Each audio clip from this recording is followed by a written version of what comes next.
இது ஒரு பச்சோதி தரம்னு சொல்லலாம். வசதிக்கு தன்னை மாத்திக்கிட்டு பேசுறது. எப்படி ஒரு நேரத்தில் கிறிஸ்தவர்கள் வந்துட்டு மத மாற்றம் செய்யதான் வந்திருக்கிறார்கள், மத மாற்றத்துக்காகத்தான் அவர்களுக்கு கோடிக்கணக்கான ரூபாய் வெளிநாடுகளில் இருந்து மிஷினரிகளுக்கு வருது, கிறிஸ்டியன் மிஷினரிகளுக்கு வருது, அப்படி இப்படிலாம் சொல்லி மாத்தி கத்தி பேசிட்டு இருந்தாங்க. அப்புறம் பார்த்தோம்னா கேரளால ஒரு சிறு ஜெயிக்கணும்னா கூட கிறிஸ்டியனுடைய ஆதரவு வேணும்ன்றதுக்காக இப்ப கிறிஸ்டியன்களை போயிட்டு ஆற தழுவிக்கலைங்களா, அதுல வந்துட்டு ஒரு சர்ச்சு தான் விழுந்துச்சு, மத்த எல்லாரும் வந்துட்டு அதெல்லாம் ஒன்னெல்லாம் நம்புறது தயாரில்லைன்னு எல்லாரும் எதிர்க்கிறாங்கன்னு வச்சுக்கோங்க. அது வேற. ஆனா அன்னைக்கு 2-3 வருஷத்துக்கு முன்னாடி வரைக்கும் கிறிஸ்தவன் வந்துட்டு எதிரி, இன்னைக்கு அவன் நண்பன். இப்ப மோடி இங்க காட்டுறாரு. மோடி என்னைக்குமே வந்துட்டு இஸ்லாமிய எதிர்ப்பு புடலங்க எல்லாம் கிடையாதுங்க. ஆட்சி அதிகாரத்தை தக்க வைப்பதற்காக அவர்களை எதிரியாக காட்ட வேண்டியது, அவர்களை அடிக்க வேண்டியது, நொறுக்க வேண்டியது, அழிக்க வேண்டியது. இதுதான் குஜராத் கலவரம்.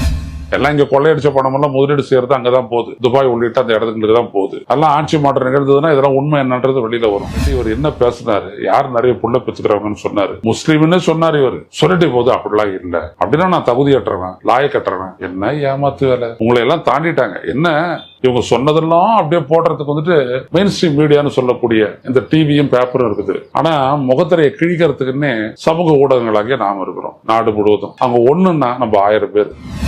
இவர் ராஜஸ்தான் மாநிலம் ஜரோர்ல 2ஆம் கட்ட தேர்தலுக்கு பிறகு இவர் பேச ஆரம்பிச்ச எல்லா விடயமுமே என்ன ஆச்சு அப்படின்னா பேக் ஃபயர் ஆச்சு. எதனால அப்படின்னா இவர் இஸ்லாமியர்களுக்கு எதிராக என்னென்னலாம் சொன்னாரோ இதெல்லாம் இஸ்லாமியர்களுக்காக எந்த கட்சியும் எந்த காலத்திலையும் சொன்ன விடயங்களே அல்ல. 2வது, இஸ்லாமியர்கள் வந்து எல்லா இந்துக்கள், இஸ்லாமியர்கள், எல்லா மக்களும் ஒன்னா கலந்துதான் வாழறாங்க. தமிழர்களோட வாழறாங்க, தெலுங்கர்களோட வாழறாங்க, ராஜஸ்தானிகளோட வாழறாங்க, குஜராத்திகளோட வாழறாங்க. அவங்களுடைய வாழ்நிலையில அவங்க எவ்வளவு சாதாரணமா இருக்கிறாங்க அப்படின்ற எல்லாரும் பாக்குறாங்க. ஆனா மோடி வந்துட்டு அவங்கள எதிரியா சித்தரிக்கிறார். இதெல்லாம் ஒரு காலகட்டத்தில் நம்பின மக்கள் இருக்கலாம், இப்ப கிடையாது. அடுத்த தலைமுறைக்கு நல்லா தெரிஞ்சு போச்சு. இவன் தன் மீதான குற்றச்சாட்டை திசை திருப்ப முஸ்லிம்களை எதிரியாக்குகிறான். இந்த ஆடை நெய்தது முஸ்லிம்கள், அதை கொண்டு போயிட்டு சாத்துறது, இது ரொம்ப நாளா அவங்களுக்குள்ள இருக்கக்கூடிய ஒரு ஒர்க்கிங் ரிலேஷன்ஷிப். இவங்க நெய்வாங்க, அவங்க கிட்ட கொடுப்பாங்க, அதான் அவங்க போத்துவாங்க. சோ அங்க வந்துட்டு மதம் கிடையாது, பக்தி தான் இருந்துச்சு. சோ பக்தி சம்பந்தப்பட்ட அவர் எது செஞ்சாலும் வாரணாசியில் ஏற்புடையதா இருந்தது. ஆனா முஸ்லீம் எதிர்ப்பு பிரச்சாரத்தை அங்க பண்ண முடியல. அவர்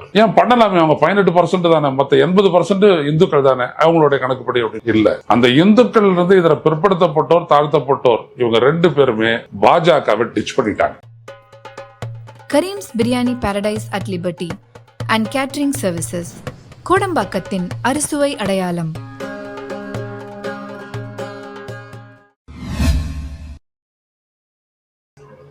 வணக்கம் தோழர்களே, ருச செய்திகளின் வாயிலாக இன்று மீண்டும் உங்களை சந்திப்பதில் பெரும் மகிழ்ச்சி அடைகின்றேன். முஸ்லிம் எதிர்ப்பை தனது பிரச்சார மையமாக வைத்து 2ஆம் கட்ட தேர்தலுக்கு பிறகு தொடர்ந்து பேசி வந்த பிரதமர் நரேந்திர மோடி திடீரென்று நாம் முஸ்லிம்களை எதிர்க்கவில்லை, அவ்வாறு எதிர்த்ததாக நீங்கள் கூறுவதெல்லாம், ஊடகங்கள் கூறுவதெல்லாம் தவறு, நான் இந்துக்கள் முஸ்லிம்கள் என்று பிரித்து பார்க்கவில்லை, நிறைய பிள்ளை பெறுபவர்கள் என்று நான் சொன்னது இஸ்லாமியர்களை அல்ல, இந்துக்களும் தான் பெறுகிறார்கள், இந்து முஸ்லிம் என்று பிரித்து பார்க்கக்கூடியவனாக இருந்தால் நான் அரசியலிலே இருக்க தகுதியற்றவன் என்றெல்லாம் பேசி அதை ஒரு விவாத பொருளாக முயற்சித்து விவாதம் செய்து அதன் மூலம் மோடி மதங்களுக்கு அப்பாற்பட்டவர் என்று காட்டக்கூடிய ஒரு உருவகத்தை பாஜகவும் சங் பரிவாரங்களும் மேற்கொண்டு வருகின்றன. மோடி யார், மதவாதம் சம்பந்தப்பட்ட விவகாரங்களில், கொள்கைகளில் அவருடைய நிலைப்பாடு என்ன என்பதையெல்லாம் நாம் மோடியிடமிருந்தே தெரிந்து கொள்ள வேண்டிய அவசியம் இல்லை. ஏனென்றால் RSS உள்ளிட்ட சங் பரிவாரங்கள், அவற்றின் அரசியல் நீட்சியாக இருக்கக்கூடிய பிஜேபி, கடந்த காலத்தில் கடைபிடிக்கப்பட்ட கொள்கை சிட்டிசன்ஷிப் அமெண்ட்மெண்ட் ஆக்ட், அப்புறம் வந்துட்டு இந்த லிஞ்சிங், அதாவது தனி மனிதனை தாக்கி கொல்லுவது, மாட்டுக்கறி சாப்பிட்டார் என்று சொல்லி கொல்லுவது. இவரே என்ன சொன்னாரு, இந்த மாதிரி ஒரு விரத தினம் வந்து விட்டது, ஆனால் காங்கிரஸ்காரர்கள் எல்லாம் வந்து நான் வெஜிடேரியன் சாப்பிடுறாங்க, புலால் உண்கிறார்கள் என்றெல்லாம் சொல்லி இவர் மதவாத பிரச்சாரம் செய்தவர் திடீர்னு அப்படி ஞானஸ்நானம் பெற்றவர் மாதிரி வந்து நான் அதற்கு அப்படியெல்லாம் பேசினால் இந்த அரசியலுக்கு தகுதியற்றவன் ஆகி விடுவேன். அதான் மோடி அவர்களே உண்மை, நீங்க இந்த அரசியலுக்கே தகுதியற்றவர் கிடையாது, தகுதியானவர் கிடையாது. இதுதான் உண்மை. என்ன நடந்துச்சு அப்படின்னோம்னா, இவரு ராஜஸ்தான் மாநிலம் ஜரோர்ல 2ஆம் கட்ட தேர்தலுக்கு பிறகு இவர் பேச ஆரம்பிச்ச எல்லா விடயமுமே என்ன ஆச்சு அப்படின்னா பேக் ஃபயர் ஆச்சு. எதனால அப்படின்னம்னா, இவர் இஸ்லாமியர்களுக்கு எதிராக என்னென்னலாம் சொன்னாரோ இதெல்லாம் இஸ்லாமியர்களுக்காக எந்த கட்சியும் எந்த காலத்திலையும் சொன்ன விடயங்களே அல்ல.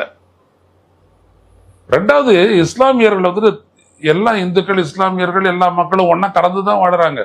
தமிழர்களோட வாழறாங்க, தெலுங்கர்களோட வாழறாங்க, ராஜஸ்தானிகளோட வாழறாங்க, குஜராத்திகளோட வாழறாங்க. அவங்களுடைய வாழ்நிலையில அவங்க எவ்வளவு சாதாரணமா இருக்கிறாங்க அப்படின்றது எல்லாரும் பாக்குறாங்க. ஆனா மோடி வந்துட்டு அவங்கள எதிரியா சித்தரிக்கிறார். இதெல்லாம் ஒரு காலகட்டத்தில் நம்பின மக்கள் இருக்கலாம், இப்ப கிடையாது. அடுத்த தலைமுறைக்கு நல்லா தெரிஞ்சு போச்சு. இவன் தன் மீதான குற்றச்சாட்டை திசை திருப்ப முஸ்லிம்களை எதிரியாக்குகிறான் அப்படின்ட்டு சங் பரிவாரங்கள்ல இருக்கக்கூடிய எல்லார பத்தியும் அவங்களுக்கு புரிஞ்சுக்கிட்டாங்க. சோ எனவே அந்த இடத்துல பலியானவர் தான் மோடியும் கூட. இப்போ இவர் உத்தரப்பிரதேசத்துல வந்துட்டு அப்படியே ராமரை பத்தி பேசுங்க, ஓட்டு வரலாம் வராதையும் போல, அது வேற. ஆனா முஸ்லிம்களை பற்றி மட்டுமே நீ பேசுனா உனக்கு எல்லாம் ஓட்டெல்லாம் உழுதுற அப்படின்றது வந்துட்டு யோகி ஆதித்யநாத் ஃபெயிலியர் ஆன இடம் தானே. 60 தொகுதிக்கு மேல இழந்தாங்கல்ல ஊபி சட்டமன்ற தேர்தலில். அதெல்லாம் சமாஜ்வாடிக்கு தானே கெயின் ஆச்சு. அப்ப என்ன அர்த்தம்? அங்கேயும் உங்களுக்கு இந்த கொள்கை வேலை செய்யவில்லை, முடிஞ்சு போச்சு. அடுத்தபடி என்னாச்சு, இது நாடு முழுவதும் பிரச்சனையானது மட்டும் இல்லாம வெளிநாடுகளையும் பிரச்சனையாச்சு. ஆனா இந்திய சமூகத்துல ஒரு அங்கம் தானே, அவங்களையே எதிரியாக்குறாரு இந்த ஆடு. எப்படி இந்த தலைமையை நம்ம ஏத்துக்கிறதுன்றது அவங்க வீல்டு த்ரெட் ஒண்ணு கொடுத்தாங்க.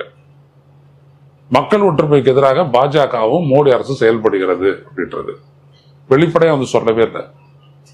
இது 3வது 4வதா இவர் போட்டியிடுறாரு வாரணாசி தொகுதி. அந்த வாரணாசி தொகுதியில மட்டும் கிட்டத்தட்ட 18% பேர் முஸ்லீம் வாக்காளர்கள். அங்க இந்துக்களும் முஸ்லீம்களுக்கும் இருக்கக்கூடிய ரிலேஷன்ஷிப் எப்படி அப்படின்னோம்னா, அவங்க வந்துட்டு நெசவாளர்களா இருக்காங்க முஸ்லீம்ஸ். அவங்க அவங்களுடைய தறியில நெய்த பட்டு ஆடையத்தான் கொண்டு வந்துட்டு இந்துக்கள் கிட்ட கொடுத்து அதுதான் காசி விசாலாட்சி அம்மைக்கு வந்துட்டு போடப்படுகிறது. இந்த ஆடை நெய்தது முஸ்லீம்கள், அதை கொண்டு போயிட்டு சாத்துறது. இது ரொம்ப நாளா அவங்களுக்குள்ள இருக்கக்கூடிய ஒரு ஒர்க்கிங் ரிலேஷன்ஷிப். இவங்க நெய்வாங்க, அவங்க கிட்ட கொடுப்பாங்க, அதைத்தான் அவங்க போத்துவாங்க. சோ அங்க வந்துட்டு மதம் கிடையாது, அவங்களுக்கு பக்தி தான் இருந்துச்சு. சோ பக்தி சம்பந்தப்பட்ட அவர் எது செஞ்சாலும் வாரணாசியில் ஏற்புடையதா இருந்தது. ஆனா முஸ்லீம் எதிர்ப்பு பிரச்சாரத்தை அங்க பண்ண முடியல. அவர் ஏன் பண்ணலாமே? அவங்க 18% தானே, மற்ற 80% இந்துக்கள் தானே அவங்களுடைய கணக்குப்படி அப்படின்னு இல்ல. அந்த இந்துக்கள் இருந்து இதுல பிற்படுத்தப்பட்டோர் தாழ்த்தப்பட்டோர் இவங்க 2 பேருமே பாஜகவை டிச் பண்ணிட்டாங்க. சோ அதுல 50% ஓட்டு இந்தாண்ட அவருக்கு எகென்ஸ்டா போயிடுச்சு. சோ 50 + 18 இந்த 68-70% பேரு எதிர்க்கும் போது பிஜேபியால மோடியால ஜெயிக்க முடியாது. இதுதான் மோடியினுடைய அந்த நிலை மாற்றத்திற்கான காரணமே தவிர வேற ஒண்ணும் இல்லை. இது ஒரு பச்சோதி தரம்னு சொல்லலாம். வசதிக்கு தன்னை மாத்திக்கிட்டு பேசுறது. எப்படி ஒரு நேரத்தில் கிறிஸ்தவர்கள் வந்துட்டு மத மாற்றம் செய்யதான் வந்திருக்கிறார்கள், மத மாற்றத்துக்காகத்தான் அவர்களுக்கு கோடிக்கணக்கான ரூபாய் வெளிநாடுகளில் இருந்து மிஷினரிகளுக்கு வருது, கிறிஸ்டியன் மிஷினரிகளுக்கு வருது, அப்படி இப்படிலாம் சொல்லி மாத்தி கத்தி பேசிட்டு இருந்தாங்க. அப்புறம் பார்த்தோம்னா கேரளால ஒரு சிறு ஜெயிக்கணும்னா கூட கிறிஸ்டியனுடைய ஆதரவு வேணுன்றதுக்காக இப்ப கிறிஸ்டியன்களை போயிட்டு தழுவிக்கலைங்களா? அதுல வந்துட்டு ஒரு சர்ச்சு தான் விழுந்துச்சு, மத்த எல்லாரும் வந்துட்டு அதெல்லாம் ஒன்னெல்லாம் நான் நம்புறது தயாரில்லைன்னு எல்லாரும் எதிர்க்கிறாங்கன்னு வச்சுக்கோங்க, அது வேற. ஆனா அன்னைக்கு 2-3 வருஷத்துக்கு முன்னாடி வரைக்கும் கிறிஸ்தவன் வந்துட்டு எதிரி, இன்னைக்கு அவன் நண்பன். இப்ப மோடி இங்க காட்டுறாரு. மோடி என்னைக்குமே வந்துட்டு இஸ்லாமிய எதிர்ப்பு போடலங்க எல்லாம் கிடையாதுங்க. ஆட்சியை அதிகாரத்தை தக்க வைப்பதற்காக அவர்களை எதிரியாக காட்ட வேண்டியது, அவர்களை அடிக்க வேண்டியது, நொறுக்க வேண்டியது, அழிக்க வேண்டியது. இதுதான் குஜராத் கலவரம். இவர் உள்ளபடியே இஸ்லாமிய எதிர்ப்பு அப்படின்னா இருந்ததுன்னா ஏன் அடிக்கடி வந்துட்டு அங்க மிடில் ஈஸ்டுக்கு போகும்போது அவங்க எல்லாம் அப்படியே தழுவி கட்டி குடிச்சுக்கிறாரு? இவர் மட்டுமா? இவர் கூட இருக்கக்கூடிய இந்த அம்பானிஸ் எல்லாம் போயிட்டு அவங்களோட சவுதி அராம்கோ அவங்களோட ஒப்பந்தம் போட்டுக்கிட்டு இவங்களோட ரிஃபைனரியை தூக்கி சவுதி அராம்கோக்கு வித்துருக்குறாங்களே, அதெல்லாம் என்னது? அங்கேருந்து வரக்கூடிய அந்த சவுதி இளவரசர்கள், அந்த இளவரசர்கள்லாம் அப்படியே மூடி தழுவுறாங்களே, எதுக்கு? எல்லாம் இங்க கொள்ளையடிச்ச பணமெல்லாம் முதலீடு செய்யறது அங்கதான் போகுது, துபாய் உள்ளிட்ட அந்த இடத்துக்கு தான் போகுது. அதெல்லாம் ஆட்சி மாற்றம் நிகழ்ந்ததுன்னா இதெல்லாம் உண்மை என்னன்றது வெளியில வரும். ஸோ இங்க போடுற ஒரு அரசியல் வேஷம், கபட நாடகம் இது முஸ்லீம் எதிர்ப்பு. அது நம்மளுக்கே வந்துட்டு வினையா முடியும் அப்படின்னோம்னா விட்டுடுவாங்க. எப்படி சீக்கிரத்துல போயிட்டு அப்படியே நெடுஞ்சான் கிடையா வந்து கும்பிட்டார் இல்லையா 3 நாளைக்கு முன்னாடி, அதே மாதிரி மசூதியில போயிட்டு அப்படியே வச்சுட்டு அப்படியே செஞ்சாலும் செய்வார் இவரு. அதிகாரம், அதற்காக எதையும் செய்யக்கூடியவர்கள் இவர்கள். அதுதான் இப்ப நடக்குது. அந்த பச்சோந்தி தனத்தை தான் இப்ப பண்றாரு இவரு. இல்லாட்டி இவர் என்ன பேசினாரு, யார் நிறைய புள்ள பெற்றுக்கிறாங்கன்னு சொன்னாரு, முஸ்லீம்னு சொன்னார் இவரு. சொல்லிட்டு போது அப்படிலாம் இல்லை, அப்படின்னா நான் தகுதியற்றவன், லாயக்கற்றவன். என்ன ஏமாத்து வேலை, உங்களை எல்லாம் தாண்டிட்டாங்க. என்ன இவங்க சொன்னதெல்லாம் அப்படியே போடுறதுக்கு வந்துட்டு மெயின் ஸ்ட்ரீம் மீடியான்னு சொல்லக்கூடிய இந்த டிவியும் பேப்பரும் இருக்குது. ஆனா முகத்திரையை கிழிக்கிறதுக்குன்னே சமூக ஊடகங்களாகிய நாம் இருக்கிறோம் நாடு முழுவதும். அவங்க ஒண்ணுன்னா நம்ம 1000 பேர், அவர் 4 லட்சம் பேருக்கு தான் போவோம்னா நம்ம 40 லட்சம் பேருக்கு ரீச் ஆயிடுவோம். எந்த ஒரு விஷயம் கோடிக்கணக்கில் ரீச் ஆகும், அது வேற விஷயம். ஸோ இந்த தேர்தலில் ஒரு முக்கியமான பங்கை வகித்தது என்ன அப்படின்னா, போன தேர்தல் அதுக்கு முந்தின தேர்தல் இல்லாது சோசியல் மீடியா. நம்ம போன்ற சோசியல் மீடியா தான் மிகப்பெரிய மாற்றத்தை மோடிக்கு எதிராக கொண்டு வந்தது. பெனிஃபிஷியரி இந்தியா கூட்டணி, அவ்வளவுதான். அது இந்தியா கூட்டணி புரிஞ்சுக்கணும். இந்த மீடியா தான் கம்ப்ளீட்டா எக்ஸ்போஸ் பண்ணது பிஜேபியை. அவங்க என்னென்னவோ பண்ணி பார்த்தாங்க, அவங்களுடைய மீடியாவும் உருவாக்குனாங்க. ஆனா அவங்களுக்கு 1 உருவாச்சுன்னா நம்மளுக்கு 50 உருவாகுது. அவங்க ஒரே ஒரு விஷயத்தை மறைக்க பார்த்தாங்கன்னா நம்ம அவங்கள பத்தி 10 விஷயத்தை போத்துட்டு முகத்திரை கிழிச்சு வெளியில கொண்டு வரோம். ஸோ இதான் மக்களே, இதைத்தான் நம்ம சொல்லிக்கிட்டே இருக்கணும். நமது வட இந்திய தோழர்கள்கிட்ட சொல்லணும், ஏமாத்த பார்க்குறான், அவங்க எல்லாம் தெளிவா தெரிஞ்சு போச்சு, இதுக்கு மேலே பரப்புரையே வேஸ்ட், எல்லாம் முடிஞ்சு போச்சுன்றாங்க.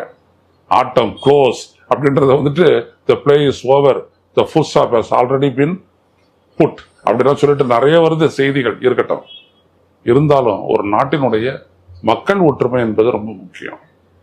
எனவே தான் இதை நான் பேசுறேன். எனவே இதை பரவலாக பகிருங்கள் தோழர்களே.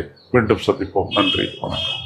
ஊடகம் கார்ப்பரேட் அரசியல்வாதிகளின் கைப்பாவையாக, அடிமைகளாக இருந்தது போதும். இனி சாட்டை எடுத்து சுழற்றும் நேரம் வந்துவிட்டது. ஊடகம் பொதுமக்களாகிய உங்களுக்காக, உங்களாலேயே இயக்கப்பட வேண்டும். ஊடக சுதந்திரத்திற்காக உங்களின் பங்களிப்பை இன்றே அளித்திடுங்கள்.